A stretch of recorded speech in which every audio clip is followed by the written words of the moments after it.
I stood at the edge of the ballroom, the grand chandeliers casting a delicate glow over the sea of elegant faces. Each person here had been invited to witness a celebration of wealth, status, and power. To them, this wasn't just a wedding. It was a spectacle, a display of what it meant to be truly elite, to rise above the ordinary masses. But to me, it was a painful reminder of what I had once been, a forgotten woman, discarded by the very man who now stood at the altar, grinning with triumph. The woman beside him, radiant in her white gown, had no idea what lay behind his perfect facade. I had once been the one to occupy that space, the one who had thought he was my forever. How naive I had been. How utterly foolish. I shifted uncomfortably in my position, lingering in the shadows, keeping my eyes fixed on the man I had once loved. It was almost laughable now the way he had orchestrated his life, maneuvered his way into the circles of the rich and powerful. He had carefully crafted a persona, a perfect narrative that he wanted the world to believe. To everyone here, I was dead. He had made sure of it. It had all started innocently enough, years ago, when our lives intertwined. He was charming, ambitious, and had a smile that could melt the hardest of hearts. I had been fresh out of college, naive and hopeful, with big dreams of making it on my own. And there he was, the man who would give me everything I ever wanted if only I was willing to ignore the small things, like the way he would disappear for days at a time without explanation, or the way he always kept his phone turned face down, or how the dinners we shared always felt like one-sided conversations, as if he was never truly listening, never truly present. But those things didn't matter, not then. The sparkle in his eyes, the attention he lavished on me, it all made me feel special, like I was someone worth having, someone worthy of the life he promised. Then came the lie. The one that shattered everything. I had been away on a weekend trip, visiting my family when I received the call. The voice on the other end, trembling and broken, told me that he had been in a car accident. There had been no survivors. The news was a punch to the gut, a cruel blow that left me breathless, numb. I had no reason to question it. I mourned, I cried, I held on to the memories of the man I had loved, even as I buried him in my mind. But as the months went by, something started to gnaw at me. It wasn't the grief, though that had been all-consuming. It was the nagging feeling that something didn't add up. The details of his death didn't sit right with me. How had it all happened so quickly, so cleanly? And why hadn't anyone close to him reached out to me in the aftermath, to offer comfort or explanation? The more I thought about it, the more it seemed like the world was playing a cruel joke on me. That's when I started digging. Little by little, piece by piece, I uncovered the truth. He wasn't dead. He was alive. And he had orchestrated the entire thing. He had faked his death, staged it with such precision that no one had suspected a thing. The reason? To start over, to escape from the life we had shared, to build a new one with someone else, someone who was better suited for the man he wanted to be. Someone who could help him climb even higher in the social ladder. He had lied to everyone. To his friends, to his family, and most painfully, to me. I could hardly believe it when the evidence started to piece together. The funeral had been a lie.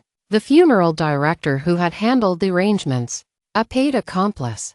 The obituaries that had been published in the paper, fabricated. The bank accounts that had been frozen in my name, the shared assets we once owned, taken, gone, without a trace. But none of it came close to the betrayal I felt when I realized that the woman standing at the altar with him wasn't just his new wife. She was the woman he had been seeing while I was mourning his death. She was the one he had chosen to replace me, the one he had deemed worthy of the life we had built together. I never intended to attend this wedding. I told myself that I was done, that I had moved on from the past, that I had no reason to bring it all rushing back. But then, the invitation arrived. It was a sleek, silver-embossed card, thick with luxury, addressed to the honored guest. I knew what it was, of course, even before I opened it. The world he had once promised me had come full circle, and now he was asking me to witness the ultimate victory. I had toyed with the idea of tossing it in the trash, of pretending I had never received it, but something inside me stirred. Something dark and fierce. I had been a fool, yes, but I wasn't one anymore. So I went. Not to witness the union, not to celebrate the life they had built together, but to expose the lie. To take the truth and shatter the illusion he had spent so many years building. The moment I entered the venue, I could feel the weight of the world pressing on me. The guests, their faces masked with smiles, didn't even know who I was, didn't realize that I was the ghost he had buried. They didn't understand that I was the woman who had been erased from the narrative, the one who had given him everything, only to be discarded like an old memory. I kept my distance at first, watching from afar as they exchanged vows. He looked so different now, older, more polished, more distant. The boy I had once known was gone, replaced by this man who could stand before the world with a perfect smile and speak of love and commitment. I wanted to laugh. No one knew the truth about him. No one knew what he had done to me. But I wasn't here to laugh. I was here to make him face what he had done. When the ceremony ended and the guests moved toward the reception, I saw him again standing there, the center of attention, basking in the adoration of his new wife and the influential crowd surrounding them. I made my way through the throng, slipping past the layers of well-dressed guests until I was standing directly behind him. The silence in the room seemed to stretch as I stepped forward, my voice cutting through the air like a knife. "I should have known," I said, my words ringing out with cold clarity. "I should have known you were never going to let me be part of your fairy tale." He turned, his face draining of color. For a split second, I saw a flicker of recognition, and then the mask returned. He looked at me, his eyes hardening as if I were some inconvenient ghost from his past. But I wasn't a ghost. Not anymore. "You," he stammered, his voice tight. "What the hell are you doing here?" "I'm here to tell everyone the truth," I replied, my voice unwavering. "You didn't die. You lied. And while everyone here celebrates your new life, they have no idea who you really are, who you really were." The guests began to murmur, their attention shifting from the bride to the scandal unfolding before them. The whispers grew louder, spreading like wildfire. His new wife stared at me in confusion, her eyes wide, struggling to comprehend what was happening. But I didn't care about her.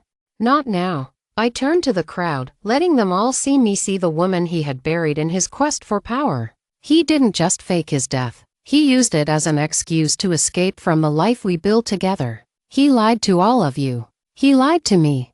And he thought he could get away with it. But he won't. Not anymore. There was a long pause, the air heavy with disbelief. I could see the shock in his eyes, the realization that everything he had worked for was beginning to unravel. His empire, his carefully constructed image, was starting to crumble before him. "I was dead," I continued, my voice echoing in the now silent room. "But I'm alive. And you," I pointed directly at him, "you will never escape the truth." As I turned to leave, I felt the weight of the moment settle in. He had built his empire on lies, but today, it was all coming apart. And I had been the one to shatter it. The door slammed behind me, the echo reverberating in my chest, and I knew that I had finally taken back the truth. No one would ever be able to forget what he had done.